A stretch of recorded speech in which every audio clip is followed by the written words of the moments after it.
بسم اللہ الرحمن الرحیم۔ السلام علیکم بہن بھائیو بیٹے بیٹی، ویلکم ٹو مائی چینل۔ آج کی ویڈیو کا عنوان ہے کہ سکھ اپنے جسم کے بال کیوں نہیں کٹواتے۔ بہن بھائیو بیٹوں بیٹیوں، کیا آپ جانتے ہیں کہ سکھ ساری زندگی اپنے جسم کے بال کیوں نہیں کاٹتے؟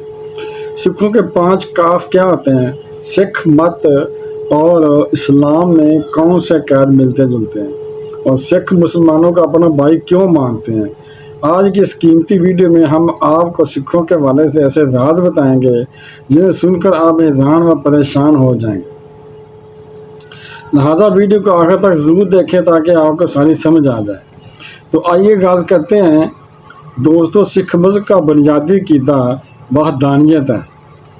بابا گرو نانک نے اس امر کا پرچار کیا کہ خدا ہر انسان کے دل میں موجود ہے، اور ایک سچے سکھ کو اس کی موجودگی اپنے دل میں محسوس کرنی چاہیے۔ بابا گرو نانک کی تعلیمات 3 مال یعنی احکام پر مشتمل ہے۔ نمبر 1، وانشگو مطلب دوستوں میں شیئر کرو یا بانٹو اور مل بانٹ کر استعمال کرو۔ نمبر 2، قط کرو یعنی دیانتداری سے کام لو اور دھوکہ فریب سے دور رہو۔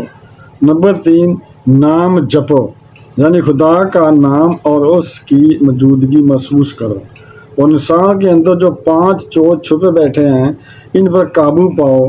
سکھوں کے لیے 5 کاف یا 5 نشانیاں ہیں، جو کہ بال نہ کاٹنا، لکڑی کا کنگا، ہاتھ میں سٹیل کا کنگن پہننا، کاٹن کی جگہ جانگیا پہننا، اور سٹیل کی تلوار جسے سکھ پنجابی میں کرپان کہتے ہیں۔